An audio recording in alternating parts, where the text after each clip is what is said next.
सहनाववतु सहनौ भुनक्तु सह वीर्यङ्करवावहै तेजस्विनावधीतमस्तु मा विद्विषावहै।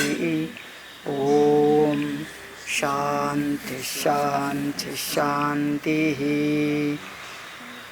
चरितं रघुनाथस्य शतकोटिप्रविस्तरम् एकैकमक्षरं पुंसां महापातकनाशनं वाल्मीकिगिरिसम्भूता रामाम्भोनिधिसङ्गता श्रीमद्रामायणी गङ्गा पुनाति भुवनत्रयं वाल्मीकिर्मुनिसिंहस्य कवितावनचारिणः शृण्वन् रामकथानादं को न याति पराङ्गतिं। जय जय रघुवीर समर्थ। श्रीराम। बालकांडे पंचदशः सर्गः। अभी अश्वमेध याग होने के बाद पुत्र कामेष्टि याग की तैयारी हो जाती है। मेधावी तु ततो ध्यात्वा स किञ्चिदिदमुत्तरम् लब्धसंज्ञं ततस्त्वं तु वेदज्ञो नृपमब्रवीत्। तो मेधावी तु ततः ध्यात्वा किंचित ध्यात्वा मेधावी ऋष्यशृंग मुनि किंचित ध्यान करते हैं, क्योंकि सामने कौन बैठा है? राजा दशरथ। तो थोड़ा सा एकाग्र होकर के मन में चिंतन करते हुए किंचित उत्तरम लब्ध संज्ञा, तो ध्यान के बाद उन्होंने ध्यान लगा करके अपने कर्तव्य का निश्चय किया कि मतलब अगला कार्यक्रम क्या करना है, और लब्ध संयम का मतलब मुझे क्या करना चाहिए उसका उनको भान हो के ततः तम तु वेदज्ञः नृपम अब्रवीत। वह वेदज्ञ ऋषि राजा दशरथ को कुछ बोले। क्या बोले? अगला श्लोक। इष्टिं तेऽहं करिष्यामि पुत्र्यां पुत्रकारणात् अथर्वशिरसि प्रोक्तैः मन्त्रैः सिद्धां विधानतः। इष्टिं ते करिष्यामि पुत्र्यां पुत्रकारणात्। आपको पुत्र प्राप्ति के हेतु से पुत्रियाम मतलब प्रजापति याग, पुत्र कामेष्टि याग मैं करूँगा करके राजा ने उनको प्रार्थना की थी कि मुझे अश्वमेध के बाद पुत्र कामेष्टि याग करना है और वो आप ही करना है करके ऋष्यशृंग जी से बोले थे। ऋष्यशृंग जी ये सब सुन करके थोड़ी देर ध्यान किया और फिर बोले कि यस, ये करना ज़रूरी है और आपके लिए हम ज़रूर करेंगे। तो इष्टिम ते करिष्यामि, आपके लिए पुत्र कारण के हेतु मैं इष्टि मतलब याग करूँगा। कैसे करूँगा? अथर्व शीर्षि प्रोक्तैहि मंत्रैहि। अथर्व शीर्ष का मतलब अथर्व वेद में जो मंत्र कहे हैं पुत्र कामेष्टि याग के, उन मंत्रों के द्वारा सिद्धां विधानतः, जैसे विधान बताया है बिल्कुल उस विधि विधान के अनुसार मैं पुत्र कामेष्टि याग करूँगा। तदप्राक्रमदिष्टिं धाम पुत्र्यां पुत्रकारणात् जुहावाग्नौ च तेजस्वी मंत्रद्रष्टेन कर्मणा। ततः ये दोनों के बीच में संवाद होने के बाद उन्होंने यज्ञ करने का निश्चय कर लिया। ततः प्राक्रमत इष्टिम का मतलब याग करने के लिए, प्राक्रमत का मतलब प्रारंभ करने जा रहे हैं, तैयारी करते हैं। पुत्र्यां पुत्र कारणात् जिह्वौ प्लस अग्नौ, ये चो यवायावः जिह्वावग्नौ। तो जुहावग्नौ मतलब अग्नौ जिह्वौ, उसने अग्नि में आहुतियाँ दे दी। किसने? तेजस्वी मंत्र दृष्टेन कर्मणा। तो उस तेजस्वी ऋषि ने सभी मंत्र विधि विधान के अनुसार बोल करके अग्नि में आहुति दे दी है। और आहुति देते समय आहुति केवल एक या दो देवताओं को नहीं, जितने सारे देवताओं के बारे में उस कर्म में विधान किया है उतने सारे देवताओं को आहुति दी जाती है। ततो देवास गंधर्वाः सिद्धाश्च परमर्षयः भागप्रतिग्रहार्थं वै समवेता यथा विधि। ततो देवाः स गंधर्वाः सिद्धाः परमर्षयाः। सभी देव गंधर्व सिद्ध अलग अलग प्रकार के देवताओं के ग्रुप होते हैं और ऐसा बड़ा यज्ञ याग होता है, तब सभी उन देवताओं के नाम से आहुति दी जाती है। जैसे आप अग्निहोत्र में देखते हैं, सूर्याय स्वाहा नैदं मम, ओम प्रजापतये स्वाहा नैदं मम, तो सूर्य को दिया है, प्रजापति को अग्नि आहुति देते हैं। तो ऐसे बड़े याग में इंद्राय स्वाहा नैदं मम, वायवे स्वाहा नैदं मम, ऐसे बहुत सारे देवता होते हैं, उनके नाम है अलग अलग, देव है, गंधर्व है, सिद्ध है, ऐसे अलग अलग प्रकार के देवताओं को बड़े बड़े अपने सप्त ऋषि इनको भी इस प्रकार के आहुति देते हैं। तो जब इनको आहुति देते हैं तो वो सर्वज्ञ होते, देवता लोग जानते हैं कि अब उनके नाम से कोई तो आहुति दे रहा है, तो बहुत बार वो वहाँ प्रेजेंट हो जाते, मतलब उधर सूक्ष्म रूप में आ जाते हैं, अदृश्य रूप में। काहे के लिए आते? भाग प्रतिग्रहार्थम, अपना अपना भाग लेने के लिए। उनको जो आहुति दी जाती है उसको स्वीकार करने के लिए वो देवता सूक्ष्म रूप से वहाँ आते हैं। और इस प्रकार से सभी देवता गंधर्व सिद्ध ऋषि समवेता यथा विधि, तो उस विधि विधान युक्त यज्ञ में अपना अपना भाग ग्रहण करने के लिए ये सब देवता आकाश में सूक्ष्म रूप से आते हैं। और जब सभी एक जगह पर आते हैं तो अभी वहाँ पर एक चर्चा चलती है किन सभी देवताओं के बीच में। तासमेत्य यथा न्यायम् तस्मिन् सदसि देवताः अब्रुवन् लोककर्तारं ब्रह्माणं वचनं ततः। साक्षात ब्रह्मा जी, चतुर्मुख ब्रह्मा जी भी वहाँ उपस्थित है, क्योंकि सभी देवताओं का वहाँ आवाहन होगा, सभी देवताओं को आहुति दी जाएगी। तो इस प्रकार से सभी देवता और साक्षात ब्रह्मा जी भी वहाँ पहुँच गए। जब सभी वहाँ पहुँच गए तो ऐसा लगता है कि किसी कार्यक्रम के निमित्त सब रिलेटिव्स एक जगह पर आते हैं ना, तो बहुत दिन के बाद मिलते हैं। जब मिलते हैं तो फिर आपस में चर्चा होती है, कौन कहाँ है, क्या चल रहा है। तो ऐसे सभी देवताओं वहाँ यज्ञ के भाग ग्रहण करने के निमित्त से आए हैं, तो वहाँ सभी मिलकर के अभी एक चर्चा कर रहे हैं। ताहा समेत्य, ताहा बहुवचन, देवता स्त्रीलिंगी शब्द है, इसलिए ताहा समेत्य, हैविंग गैदर्ड टुगेदर, सब एक जगह आते हुए यथा न्यायम, जैसा न्याय शास्त्र कहता है उसी प्रकार, तस्मिन् सदसि, सदस्य का मतलब अभी सदस्य, सदस्य का मतलब अभी मीटिंग हो रही है, सभी सदस्य जहाँ मिलते हैं उसको सदस्य बोलते हैं। और सदसी देवता, सभी देवता जब वह सम्मिलित हुए तो सब मिलकर के वो बोले, किसको? ब्रह्मा जी। अब्रुवन लोककर्तारम ब्रह्माणम, लोकों का कर्ता ब्रह्मा जी को वो बोले। लोककर्ता, तीनों लोकों की सृष्टि करने वाले ब्रह्मा जी, तो उन ब्रह्मा जी को उन्होंने एक बोल दिया। सभी देवता क्या बोलते हैं, बोलने का क्या था विषय, वो भी बताते हैं। तो कहते ब्रह्माणम वचनम ततः, क्या विषय क्या है? अगला श्लोक, भगवन् त्वत्प्रसादेन रावणो नाम राक्षसः सर्वान्नो बाधते वीर्यात् शासीतुं तन्न शक्नुमः। कहते हैं भगवान सभी देवता मिलकर के बोल रहे, किसको? ब्रह्मा जी को बोल रहे। चतुर्मुख ब्रह्मा जी बैठे हैं, सभी देवताएं, सबसे वृद्ध व्यक्ति, सबसे ज्येष्ठ व्यक्ति तो ब्रह्मा जी है, साक्षात लोक के कर्ता है।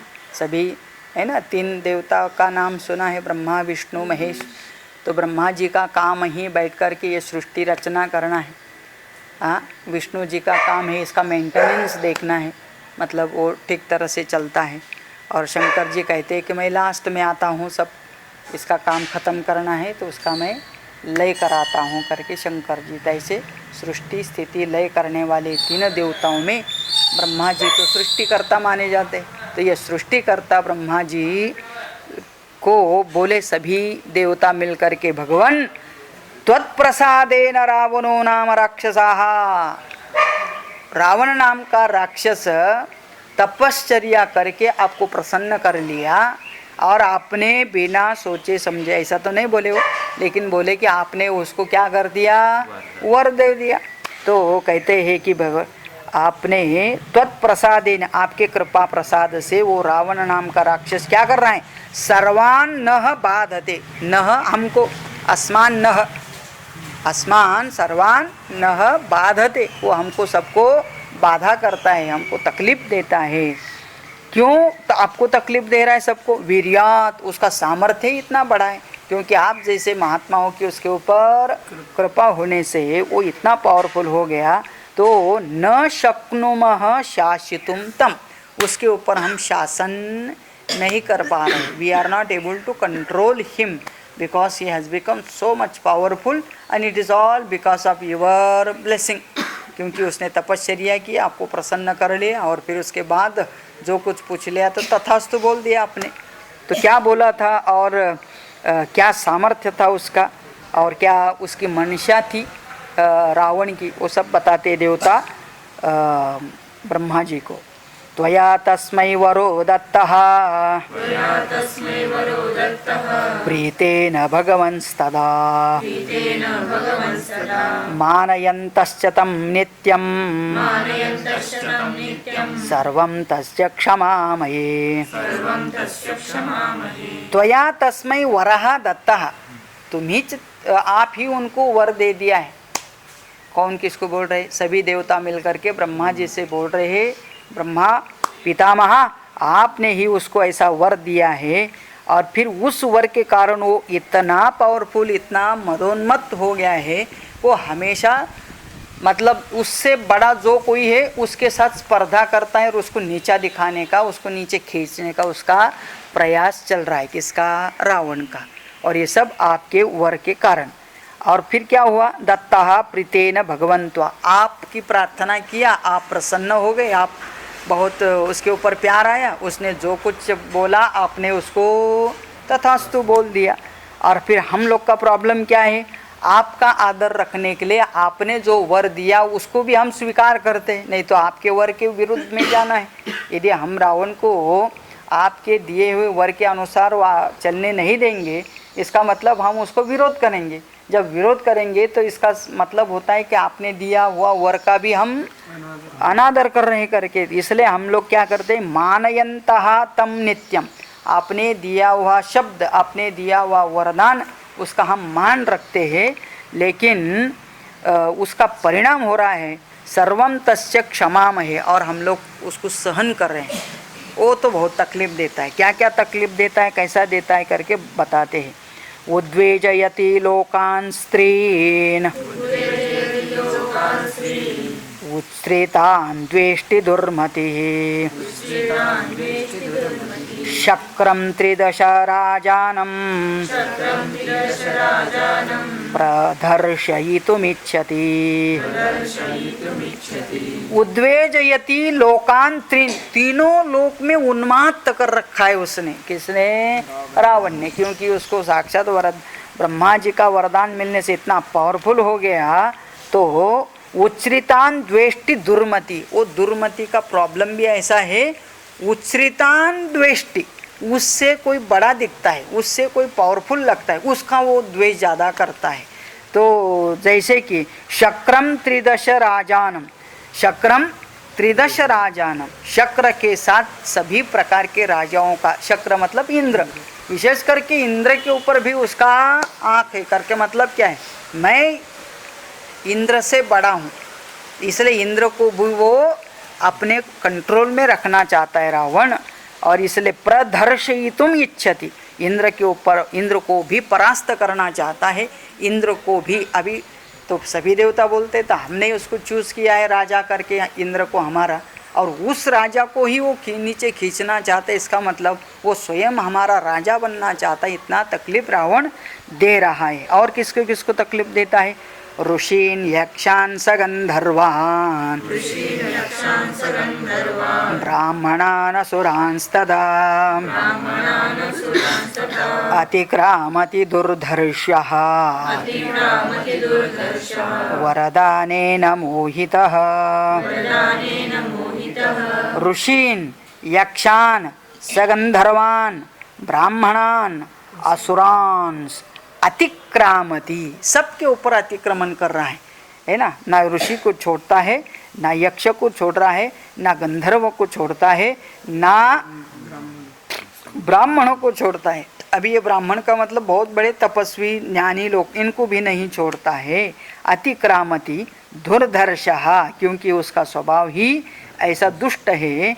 और वो ऐसा क्यों हुआ? वरदानेन मोहितः, आपने वर दिया उससे वो मोहित हुआ। मोहित का मतलब कंफ्यूज्ड हुआ, अविवेकी हो गया, क्योंकि उसको लगता है कि अभी मेरा कोई कुछ नहीं बिगड़ सकता है, क्योंकि साक्षात ब्रह्मा जी का मेरे ऊपर वरद हस्त है, वरदान है, तो फिर मुझे कौन बिगाड़ सकता है क्या कोई? ऐसा करके वो सबको तीनों लोक में हाहाकार मचा के रखा है। नैनम सूर्य प्रतपति पार्श्वे वाति न मारुतः चलोर्मेमालितं दृष्ट्वा समुद्रोऽपि न कंपते। अभी उसका तो इतना हो गया, मतलब वो रावण भी बहुत तपस्या किया, लेकिन तपस करने के बाद ऐसा वरदान लेकर के फिर अभी उसको मस्ती आ गई। नहीं तो पहले तो अच्छा ही तपस किया, सात्विक ही था, बहुत प्रार्थना किया, तो इसलिए देवताओं को भी प्रसन्न होना पड़ा। तो तपस करने तक तो अच्छा था, लेकिन तपस का फल मिल गया तो बुरा होता है। इसलिए लोग बोलते हैं बहुत कष्ट से कमाया, लेकिन कमाने के बाद दुष्ट हो जाते। तो कष्ट करते तब तक सब अच्छे रहते हैं, लेकिन जब फल भोगने का समय आता है तब आदमी तो विकृत होता है। नैनम सूर्य तपति, उसके भय से सूर्य भी उसके ऊपर ज़्यादा गर्म नहीं होता है। मतलब वो उसके पास ऐसा मंत्र तंत्र है कि वहाँ सूर्य का ताप नहीं पहुँचता है। वातो न मारुता, वाती न मारुता, उसका हवा भी उसका कुछ बिगड़ नहीं सकता है। चलोर मिमालितम दृष्ट्वा, और क्या बोले तो उसके सामने से चला मिमाली, उसको देख कर के हवा भी धीरे चलती है। मतलब क्या है, उसको इतना तकलीफ नहीं देते हैं। और तो और तम दृष्ट्वा समुद्रोऽपि न कंपते, समुद्र भी शांत स्तब्ध हो जाता है। रावण आया करके समुद्र भी चुप होता है। हाँ, ना वहीं कोई तरंग उठते हैं ना लाटा उठते हैं, तो सब मतलब शांत हो जाते हैं। ऐसा उसने अपने सामर्थ्य से उन्माद करके रखा है। तन्महन्नो भयं तस्माद् राक्षसात् घोरदर्शनात् वधार्थं तस्य भगवन् उपायं कर्तुमर्हसि। तो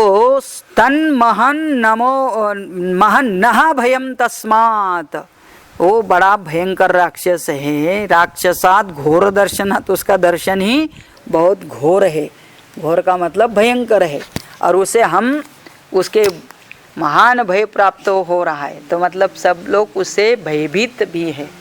भयभीत इसलिए भी है कि एक तो आपके वर का वरदान का वो हम लोग आदर करते हैं, और उसका उल्टा अर्थ करके उसको लगता है कि हम उससे सबसे भयभीत हो चुके हैं, तो मतलब चाहने पर भी हम उसका कुछ नहीं बिगाड़ रहे। तो इसलिए आपसे ही अभी प्रार्थना है, वधार्थम तस्य भगवन, उसका वध करने के लिए हे भगवन उपायम कर्तुमर्हसि। अभी तो वर देने वाले भी आप हैं, और भी उसका वध करने का तरीका भी ढूंढने का आपका ही काम है करके सभी देवताओं ने ब्रह्मा जी से बोल दिया। जब इतना सारा बड़ा मीटिंग हुआ, सब यहाँ यक्ष गंधर्व इन्होंने बैठ कर के एक स्वर में रावण के बारे में इतना कंप्लेन करने के बाद अभी ब्रह्मा जी को भी समझ में आया कि हमने वरदान दे करके हमारे ही सभी देवताओं को संकट में डाल दिया है करके। तो ये सब समझ में आने के बाद अभी उनकी प्रतिक्रिया क्या है सुनिए।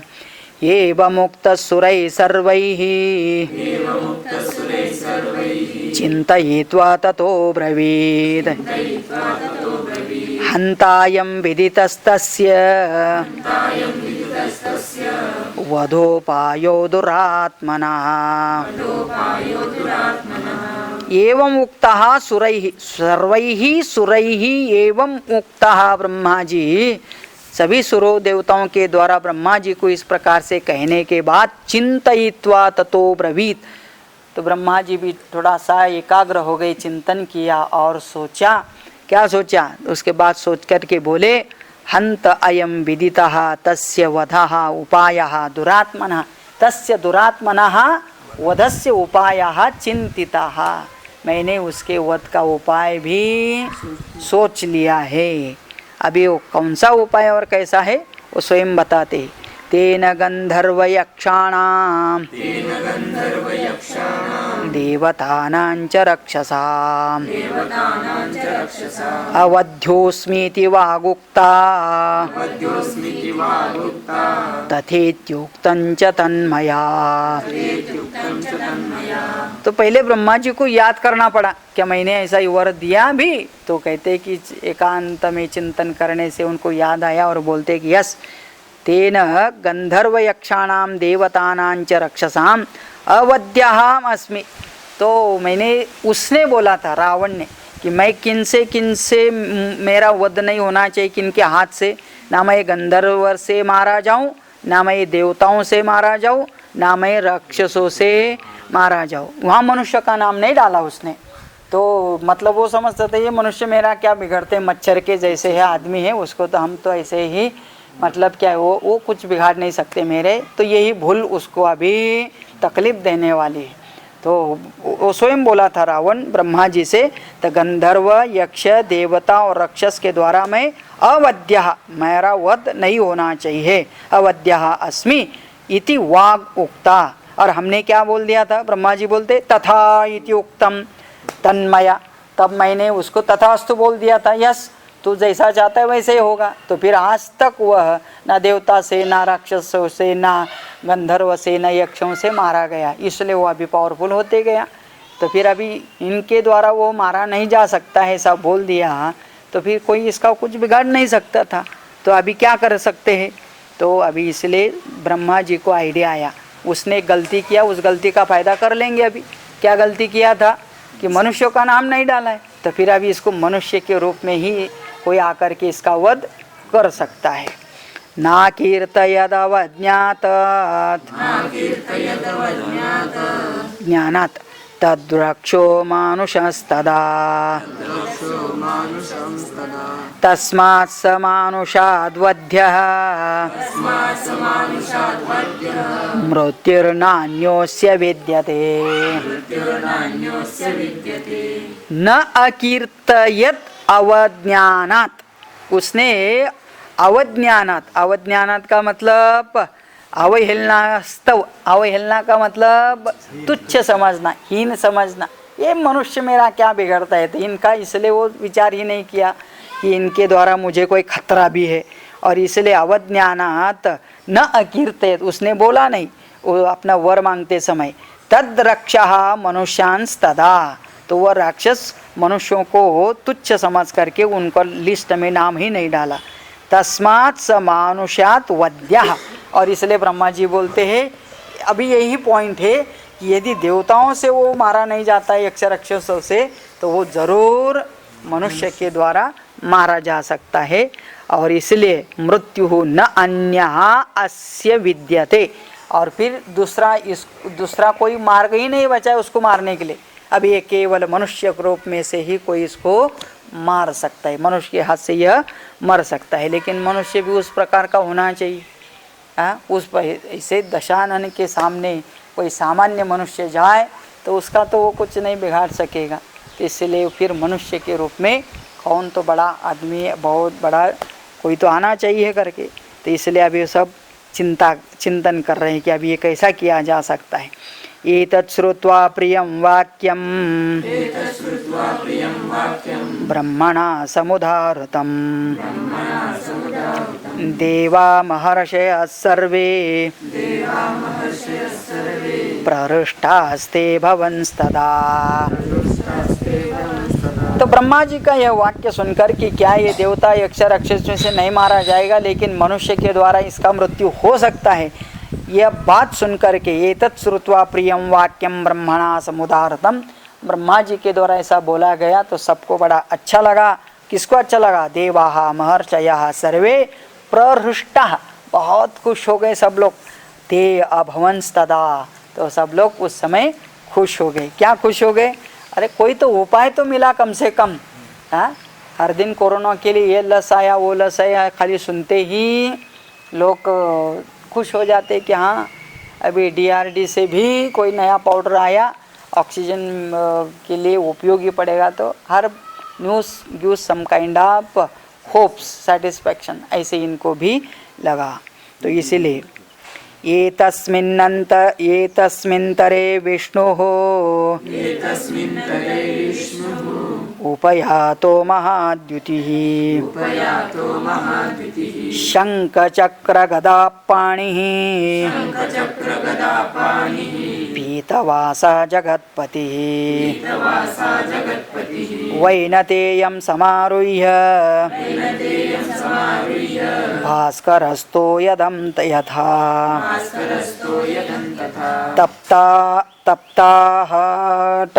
तप्ताहटकेयूरः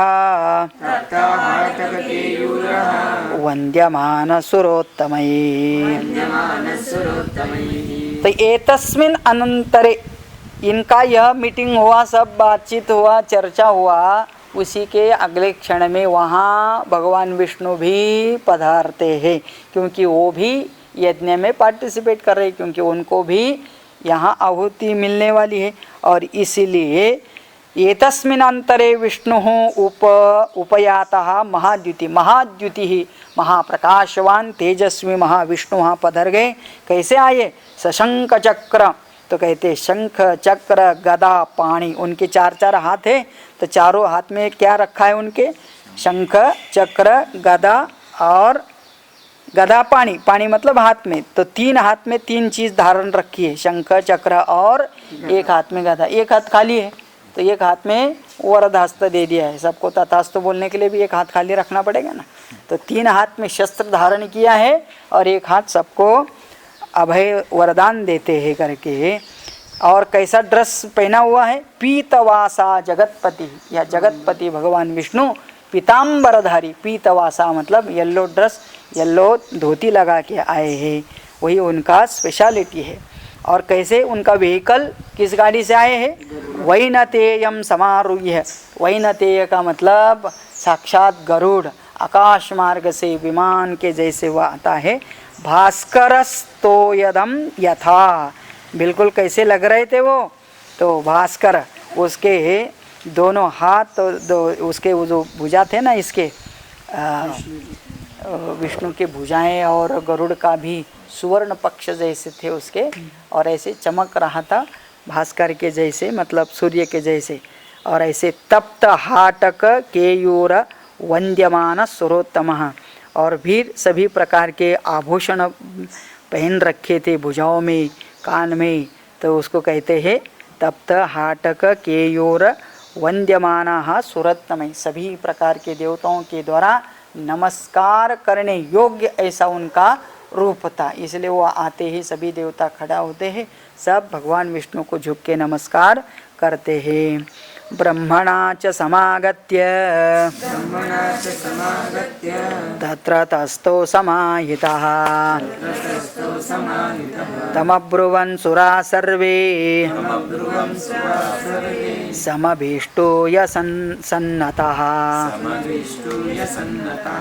ब्रह्मणा च समागत्य तत्र तस्थौ समाहितः। अभी सबसे पहले ब्रह्मा जी उनके पास जाते हैं, और ब्रह्मा जी विष्णु जी के पास जाते ही बाकी सभी देवतागण भी उनके नज़दीक आते हैं, समीप आते हैं और सब मिलकर के बोलते हैं तम तम अब्रुवन् सुराः सर्वे समनिष्ठूय सन्नता। नतमस्तक होकर के सब मिलकर के बोलते हैं त्वां नियोक्ष्यामहे विष्णो लोकानां हितकाम्यया राज्ञो दशरथस्य त्वम् अयोध्याधिपतेर्विभो। तो सभी ने बोला और एक प्रार्थना की। क्या प्रार्थना? त्वां नियोक्ष्यामहे विष्णु, हे विष्णु हम सब मिलकर के आपको एक निवेदन देते, प्रार्थना करते हैं। और वो भी काय के लिए? लोकानाम हित काम्य। अब ये सभी का हित करने के उद्देश्य से सभी ने जाकर के भगवान विष्णु से सब मिलकर के प्रार्थना करते हैं और कहते हैं कि भगवान अभी टाइम आ गया है कि आपको इस अयोध्यापुरी में राजा दशरथ के घर में अवतरित होना चाहिए। राज्ञः दशरथस्य त्वम् अयोध्याधिपते, अयोध्याधिपते हे दशरथस्य त्वम् विभो, हे विभो प्रकाशमान परमात्मा आप इनके घर में अवतार लेना चाहिए। क्यों अवतार लेना चाहिए? भगवान का अवतार लेने के लिए ये तो है रावण वध का उद्देश्य है, लेकिन जहाँ अवतार लेते वो घरदार भी अच्छा होना चाहिए। भगवान जहाँ मर्जी वहाँ नहीं आते। हाँ, ओ मतलब क्या है? शुद्ध बीजा पोटी फले रसाल गोमटी। तो जहाँ बीज डालना है, अच्छा बीज डालना है, तो वहाँ भूमि भी अच्छी और स्वच्छ होनी चाहिए। इसलिए कहते हैं कि राजा कैसा था जिसके घर में भगवान को अवतार लेना है? तो धर्मज्ञस्य वदान्यस्य महर्षि समतेजसः अस्य भार्यासु तिस्रुषु ह्री श्री कीर्त्यमुपासु च। तो कहते हैं पहला तो राजा कैसा है? तो राजा तो धर्मज्ञस्य वदान्यस्य, धर्म के बारे में उसके समान दूसरा कोई नहीं था, इतना धार्मिक था। और तेज में कैसा था? महर्षि सम तेजसः, उसका तेज भी महर्षियों के समान, तेजस्वियों के समान, तपस्वियों के समान था। इसका मतलब एक सद्गृहस्थ रहते हुए भी आदमी ऋषि मुनियों के जैसे भी तपस्वी तेजस्वी हो सकता है, अपने शुद्ध आचरणों से, अभ्यास से, मन अच्छा हो, भाव अच्छा हो तो। और फिर राजा ऐसा था तो उसकी भार्या मतलब उनकी पत्नियां कैसी थी? तो कहते हैं अस्य भार्यास्तु तिस्रिषु, तीन थी। और ये तीनों भी कैसी थी? एक तो ह्री, दूसरी श्री और तीसरी कीर्ति उपासक। म्हणजे साक्षात ये तीनों भी इस उनके भार्या के रूप में ये तीन गुण वहाँ उपस्थित थे, है ना। री का मतलब लज्जा, श्री का मतलब श्रीमंत, कीर्ति का मतलब प्रसिद्धि। तो ये सब विनय, संपन्नता और कीर्ति, पॉपुलैरिटी के रूप में सब ये भार्या भी इतनी बढ़िया थी। तो इस प्रकार से उनके घर में विष्णु पुत्रत्वमागच्छ कृत्वात्मानं चतुर्विधम् तत्र त्वं मानुषो भूत्वा प्रवृद्धं लोककंटकम्। तो भगवान कहते हैं कि मतलब सभी देवताओं ने बोल दिया कि हे विष्णु पुत्रत्वम आगच्छ कृत्वा आत्मानं चतुर्विधम, अपने आप को चार भाग में बांट करके इनके घर में चार पुत्र के रूप में आप अवतार लेना। ऐसा देवताओं ने भगवान विष्णु से कहा कि आप मनुष्य के रूप में यहाँ अवतार लेना चाहिए। तो आपको याद आना चाहिए यदा यदा हि धर्मस्य ग्लानिर्भवति भारत अभ्युत्थानम् अधर्मस्य तदात्मानं सृजाम्यहम् परित्राणाय साधूनां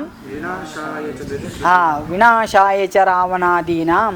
तो ऐसे रावणादि कंटक को मारने के लिए भगवान जब जब जहाँ जहाँ जैसा भी अवतार लेना पड़ा वैसे रूप में अवतार लेते। तो यहाँ पर बोले त्वम तत्र त्वम मानुषो भूत्वा प्रवृद्धम लोककंटकम, लोगों को कंटक बन के बना हुआ वो रावण का वध करने के लिए आप मनुष्य के रूप में, और वो भी एक नहीं दो नहीं 4 रूप में विभाजित होकर के एक ही घर में उन्होंने आना है भगवान ने करके बोल दिया।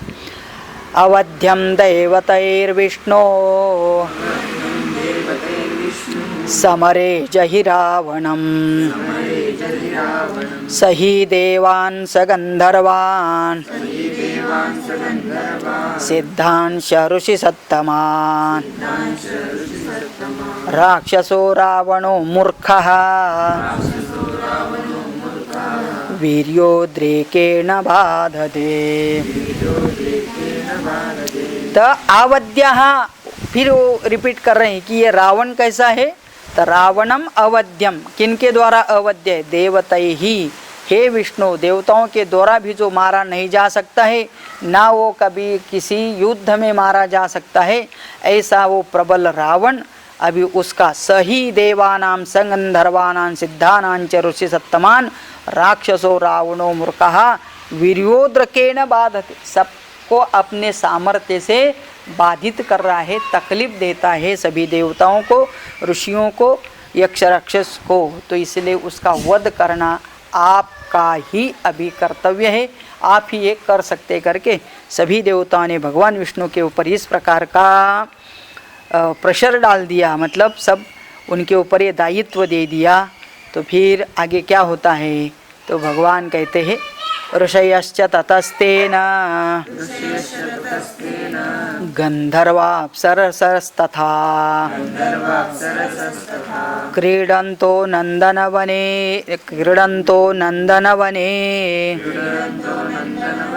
रौद्रेण विनिपातिताः। हाँ, तो कहते ऋषयः ततः तेन गंधर्वाः अप्सराः तथा क्रीडन्तः नंदनवने। तो कहते हैं कि अभी ये सब वार्ता सुनकर के भगवान अवतार लेंगे करके सभी प्रकार के क्या किया है, ऋषयः ततः तेन गंधर्वः अप्सराः, ये सब अपने अपने आनंद में रहने वाले को नंदनवने क्रीड़ा करने वाले रौद्रेण विनिपातिताः, इस रावण के द्वारा उनका सबका पतन हो गया करके, पतन मतलब उनको तकलीफ दिया गया, वो सब अपने स्वाभाविक आनंद से बेचारे वंचित हो जाते हैं। और फिर क्या करें, तो फिर अभी इनको सब दुखित है ना, तभी ये भगवान विष्णु अवतार ले रहे करके ऐसा जब उनको लगा, तो सभी के सभी वहाँ से, कहाँ से, स्वर्गलोक से, वो भी भगवान आने से पहले इधर अवतरित हो जाते हैं अलग अलग रूप में। अभी बहुत सारे ये देवी देवता तो वानरों के रूप में आने वाले हैं, और बहुत सारे जहाँ जाए वो पशु इत्यादि होते हैं ना, जटायु इत्यादि, जाम्बवंत, ये भी ये सब देवता ही इन रूप में प्रकट हो जाते हैं, क्योंकि भगवान आए तो भगवान के साथ ये सब भगवान के गण भी आते हैं, और वो तो प्रत्यक्ष देखना चाहते हैं ना हमारा शत्रु कैसा मारा जा सकता है, तो वो भी अपना अपना ये निभाते हैं वहाँ। तो विदार्थम वयमायाताः वधार्थम तस्य वै मुनिभिः सह सिद्धगन्धर्वयक्षाश्च ततस्त्वां शरणं गताः। तो वयम आयातः वधार्थम, रावण का वध करने के लिए हम भी आते हैं करके सभी देवता बोले।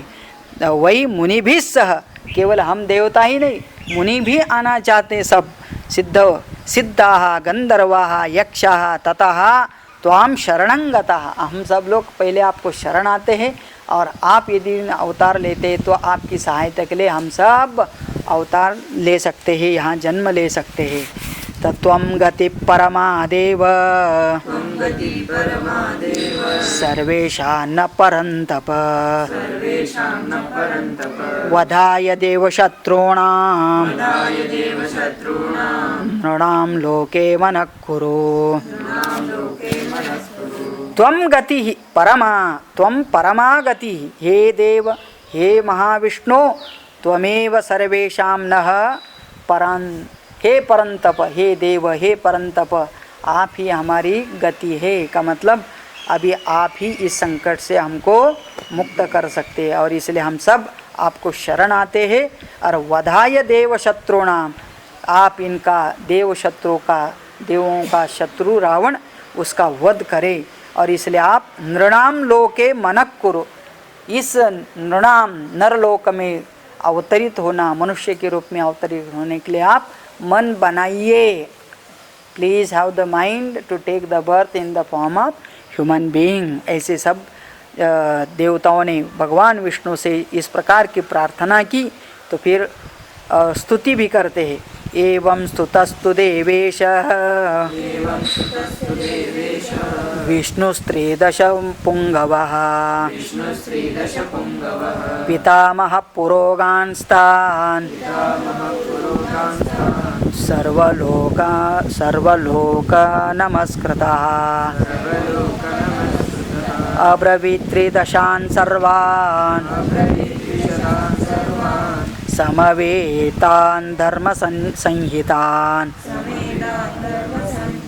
एवं स्तुतस्तु देवेशः, देवताओं का भी देव भगवान विष्णु, विष्णु हो त्रिदश पुंगवः, तीनों लोक में श्रेष्ठ ऐसे परमात्मा ने ये स्तुति जब सुन लिए।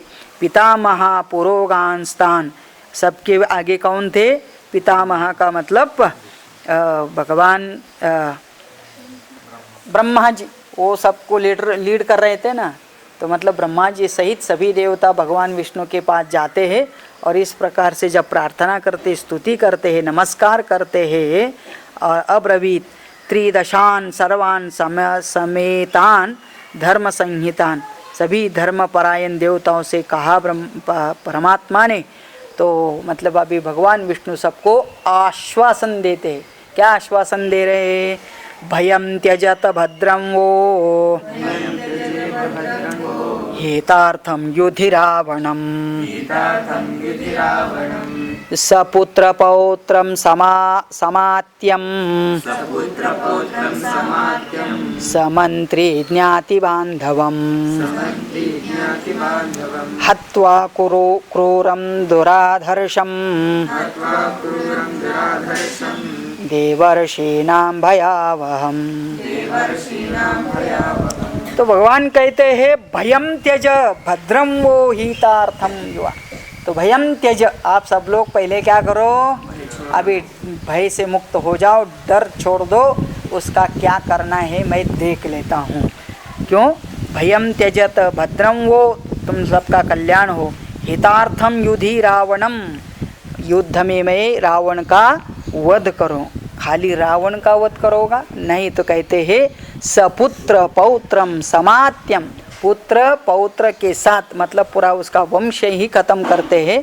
उसके आमात्य का मतलब मंत्रीगण, समंत्री ज्ञाति बांधवम, मंत्री सहित ज्ञाति बांधो, सब से सबका वध करके तुमको मुक्ति देता हूँ। हत्वा क्रूरम धुरादर्शम, वो क्रूर रावण का हत्या करके धुरादर्शम देवर्षीणाम भयावहम, देवर्षीणाम भयावहम।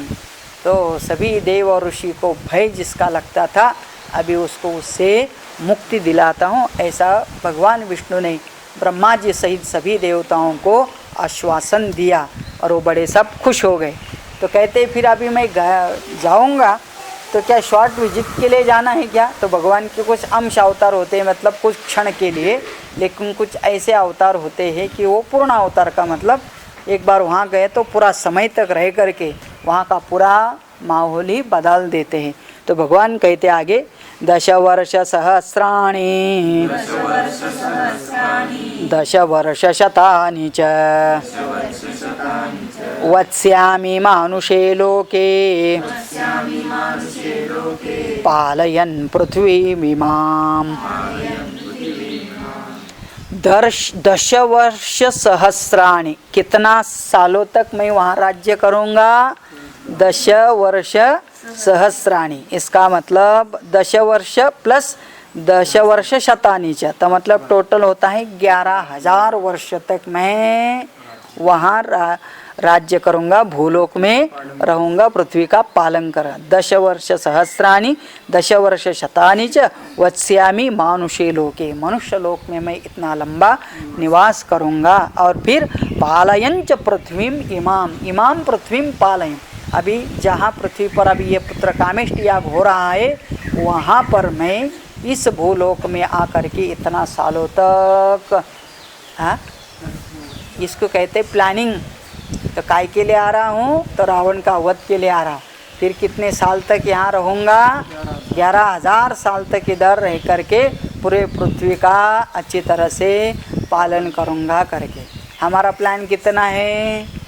हाँ, हमारा प्लान तो इतना शॉर्टेड होता है कि अभी 2-4 घंटा के लिए, अभी क्या है, खाने का हो गया, अभी क्लास भी हो गया, उसके बाद नहीं थोड़ा सा इधर उधर का कुछ फ्रूट्स खाएंगे, फिर उसके बाद थोड़ा टीवी देखेंगे, फिर झाड़ू लगाएंगे, चाय पिएंगे, फिर खाना लगोरी खेलेंगे, फिर खाना पीना पका के, मतलब इतना ही हमारा शॉर्ट। फिर अगले दिन सेम थिंग, ऐसा बस जब तक चलता है तब तक करने का, यही हमारा प्रोग्राम। ऐसा नहीं, भगवान कहते तो मैं जब इस भूमि पर आऊँगा तो न केवल यह दुष्टों का वध करूँगा, लेकिन उसके साथ साथ इतने सालों तक रह करके एक राम राज्य का, मतलब एक आदर्श राजा और राज्य कैसे हो, नागरिक कैसे रहे, तो उसका भी एक उदाहरण सेट करके जाऊँगा। एवं दत्वा वरम देवः देवानां विष्णुरात्मवान् मानुषे चिन्तयामास जन्मभूमिमथात्मनः। एवं वरम दत्वा, सभी देवताओं को इस प्रकार से वरदान भगवान विष्णु ने दे करके, देवः देवानां विष्णु आत्मवान, तो सभी देवताओं के सहित भगवान विष्णु भी मानुषे चिंतयामास जन्मभूमि अथात्मनः, सभी लोग अभी विचार करने लगे कि हम सबको अभी इस जन्मभूमि पर, मतलब भूमि पर जन्म लेके आना है। तो बाकी देवता भी किसी न किसी रूप में जिसको जहाँ जन्म लेने का मन होता है वहाँ पर वो सब आने वाले हैं, और ये सब मिल करके इस पृथ्वी को रावण जैसे राक्षसों से मुक्ति दिलाने का काम करने जा रहे हैं। ततः पद्मपलाशाक्षः कृत्वात्मानं चतुर्विधं पितरं रोचयामास तदा दशरथं नृपम्। ततः पद्मपलाशाक्षः, पद्मपलाशाक्षः, पद्मपलाशाक्ष का मतलब, पद्म का मतलब कमल, अक्ष का मतलब नयन, और पलाश का मतलब उसके पेटल के जैसे, कमल के पत्र के जैसे नेत्र है जिसके, उसका नाम है पद्म पलाक्षाक्ष। ऐसा नाम रखना किसी का, अपने लड़का बच्चे का, पद्म पलाशाक्ष, पलाशाक्ष। तो लिखना भी मुश्किल और बोलना भी पढ़ना भी मुश्किल है। ऐसे पद्मपलाक्षः कृत्वा आत्मानं चतुर्विधं, भगवान स्वयं को 4 विभाग में बांट देते हैं अपने आप को। राम लक्ष्मण भरत शत्रुघ्न के रूप में प्रकट होने वाले हैं। तो ऐसे है, और ऐसे जिस घर में, जिस राजा के यहाँ वो पैदा होने वाले हैं, मतलब अवतरित होने वाले हैं, कहते उस पिता को सुख देंगे। पितरम च रोचयामास, जितना हो सकता है उतना आनंद पिता को देने वाले हैं। तदा दशरथम नृपम, राजा दशरथ को। ततो देवर्षिर्गन्धर्वाः सरुद्रासाप्सरो गणाः स्तुतिभिर्दिव्यरूपाभिः तुष्टुर्मधुसूदनम्।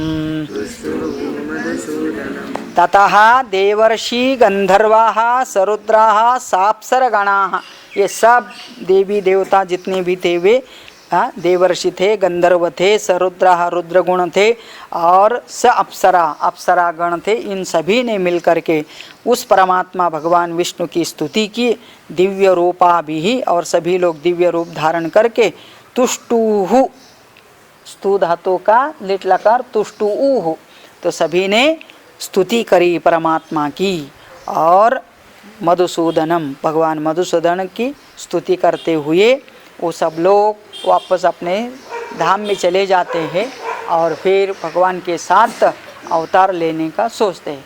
तो अभी जो पुत्र कामेष्टि याग होगा, इस पुत्र कामेष्टि याग के द्वारा जो खीर या पायसम आने वाली है और उसके निमित्त करके भगवान उन सभी 3 रानियों के माध्यम से 4 रूप में प्रकट होने का प्रसंग अगले इसमें आ जाता है। और अभी यहाँ इस सर्ग का अंत इधर ही होता है। तमोद्धतं रावणमुग्र तेजसं प्रवृद्ध दर्पं त्रिदशेश्वरद्विषम् विरावणं साधु तपस्वी कंटकम् तपस्विनामुद्धरतं भयावहम् तम उद्धतम रावणम उग्र तेजसम, उग्र तेजस वाला वो उद्धत रावण को प्रवृद्ध दर्पहा, जिसका दर्प बहुत बड़ा बढ़ चुका है, ऐसे उस त्रिदशेश्वर द्विषम, उस त्रिदशेश्वर तीनों लोक में जिसका दशहत फैला हुआ, ऐसा वह रुलाने वाला रावण का वीरावणम साधु तपस्वी कंटकम तपस्वी नाम उद्धरम, उसका नाश करके तीनों लोक को भय से मुक्त करा करके तपस्विनम उद्धरतम भयावहम, सबका भय का कारण उस रावण का वध करके भगवान इस विष्णु को रावण के भय से मुक्त करने वाले। तो लास्ट श्लोक में पूरे सर्ग का संक्षिप्त में वर्णन हो जाता है। उसके साथ बोलते हैं तमेव हत्वा सबलं सबान्धवं विरावणं रावणमुग्ररौ पौरुषम् स्वर्लोकमागच्छ गतज्वरश्चिरम् सुरेन्द्रगुप्तं गतदोषकल्पम् तमेव हत्वा सबलम सबांधवम, उसके सभी बंधु बांधव से के साथ उस रावण को वीरावणम, तो वीरावण बना करके मतलब उसका अभाव बना करके वो रावणम उग्र पौरुषम, जिसका पौरुष पुरुषार्थ बड़ा उग्र है, कि मतलब तपस्वी होकर के भी आदमी उग्र हो सकता है, क्योंकि उसकी इच्छाएं जब बढ़ जाती है ना तो राक्षसी रूप धारण करते हैं। इसलिए कहा जाता है ये करप्शन करना, बड़ा ऑफिसर बन जाना, कभी कभी गवर्नमेंट का ऑफिसर बड़ा बन जाना और उधर बहुत पैसा खाने के लिए मिलता है, इसलिए और भी उग्र बन जाता है, क्योंकि जितना मिलता है उतना लाटने का काम करते हैं लोग। तो ये सब राक्षसी प्रवृत्ति है और कभी न कभी इसका अंत तो होना है। स्वर्लोकम आगच्छ गतज्वरश्चिरम, भगवान इस प्रकार का सबको आश्वासन दे करके अपने धाम में चले जाते हैं। और सुरेंद्र गुप्तम गतदोषकल्पम, इस वैकुंठ धाम जाने के बाद सभी दोष से कलुषित न होते हुए राग द्वेष रहित, भगवान को रावण के साथ स्वयं कोई राग द्वेष नहीं है, लेकिन प्रजा के लिए जो कोई हानि करने वाला है उसका निवर्हन करना परमात्मा का, राजा का काम होता है। इसलिए भगवान राजा के रूप में आते हैं और अपने राज्य में प्रजा को कोई भी तकलीफ देने वाला है उसको नष्ट कराते हैं। ओम इत्यार्षे श्रीमद् रामायणे वाल्मीकि आदिकाव्ये बालकांडे पंचदश सर्गः। ओम पूर्णमदः पूर्णमिदं पूर्णात् पूर्णमुदच्यते पूर्णस्य पूर्णमादाय पूर्णमेवावशिष्यते। ओम शांति शांति शांति। जय जय रघुवीर समर्थ, रावर रामचंद्र भगवान की जय।